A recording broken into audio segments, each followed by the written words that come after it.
She's the woman of the century, and I'm talking about her soul now. Hey everybody, welcome to What the Flick. Matt, Christy, Alonzo, talking about, I know Captain America came out this week, but also other films did as well. What? Not many. Everybody got the hell out of his way. They're small. Yeah, this one is from Italian filmmaker Luca Guadagnino, who you might have seen his film I Am Love a couple years ago, starring Tilda Swinton, and Swinton is back for a bigger splash. Yes, this is not the sequel to Splash. I thought it might be going into a boo. No, this is a remake of a film called La Piscine. La Piscine. Right. This is a remake of a French Also, film. not to be confused with the David Hockney film A Bigger Splash. Right. Although I think But there's a takes reference. its title Right, and not- from the painting. Right. Yes. And not to be confused with the other swimming pool, the indie film from It's a few not years a back. swimming pool. Right. It's not. So much going on here. It's there's a lot going on in this movie too. So True. A Bigger Splash. So Tilda Swinton stars as this kind of David Bowie-esque rock star who we see here at the beginning is taking the stage in metallic face paint and sequins to the chants of her adoring stadium crowd, and then it quickly cuts to her having a quieter life with her boyfriend played by, I'm going to butcher this name again, Matthias Schoenaerts. If you are from Belgium and can help me out with this, please let me know. I think it's Matthias Schoenaerts. Skinnerts? We don't know. I don't know. I've heard it a lot of different ways. So they are enjoying this very quiet and kind of idyllic retreat on the island of Pantelleria off the coast of Sicily.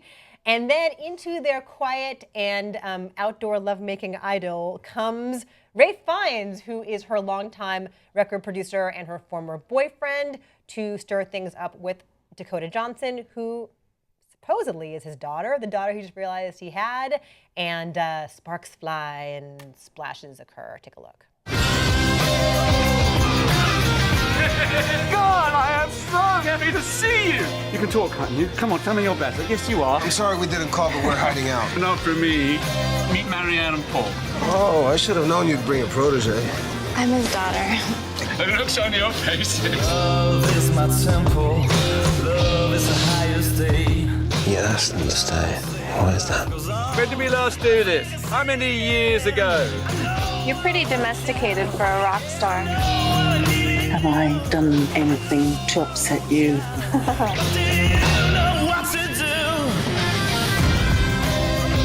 Are we fighting? Just stop talking. The world is not ready for your honesty. What's the point of Paul in your life anymore? You don't deserve either of them. I fall in love with every pretty thing. You don't want to do this. I love you. You're insane. Everyone's obscene. That's the whole point. She's the woman of the century. Now look what I've done.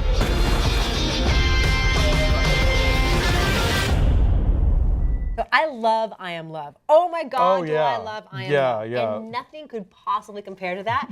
But this has a lot of like the visual lushness and a lot of the tonal daring.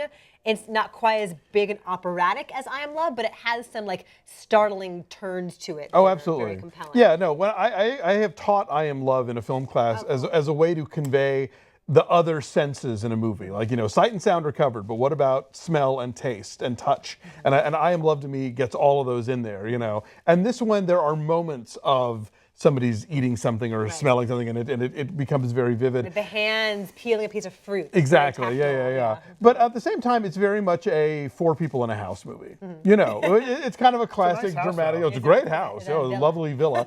But it's four people in a house and how they bounce off each other, and who's trying to seduce who and who's lying to whom. And but it's these four actors who are all, I think, really terrific. And Ralph Fiennes Oh my God. is having such a good time.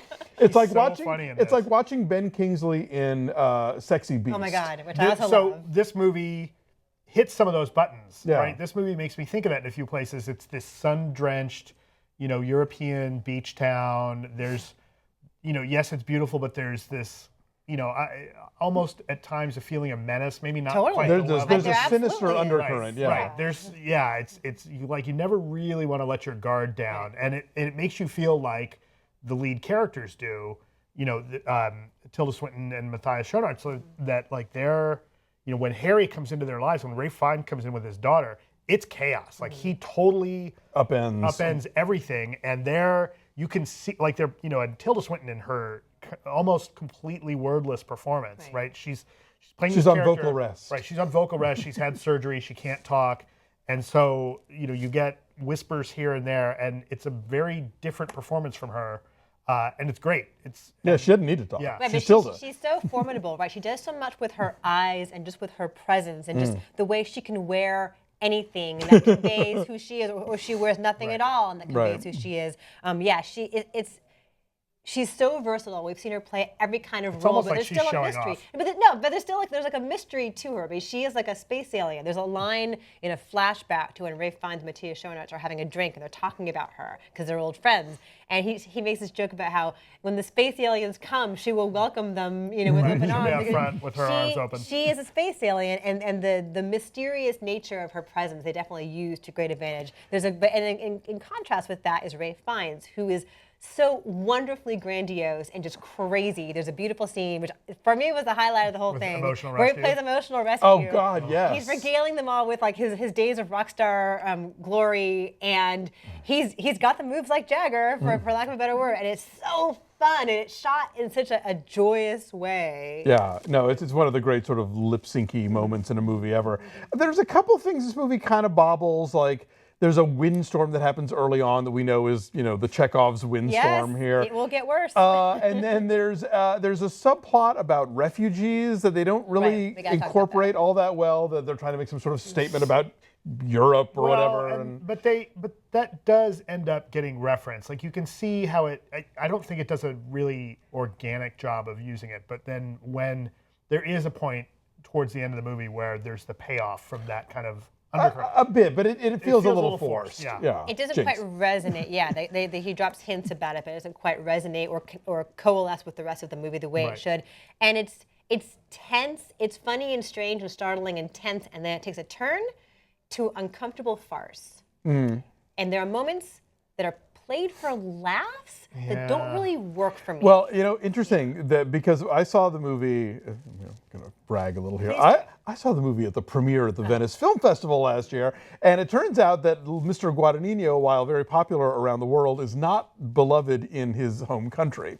Oh, interesting. And in the final half act or so of this movie, a character emerges who is supposed to be like a serious dramatic character, and he cast an Italian TV comedian to play him. Okay. And the audience hated that. Wow. In fact, and so they at the end of the movie they all went woo woo woo, and I had to turn to someone and said, "Is that a good thing or a bad thing?" And apparently that's Italian booing.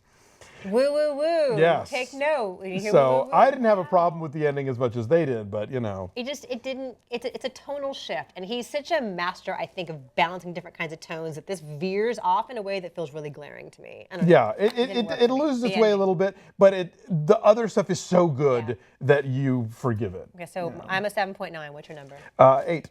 You're gonna be mad at me because I'm changing my score. I'm moving my score up to 6.5. That's a 7.1. Okay. 7.1. So we're up to 7.1. It's an 88% on the tomato.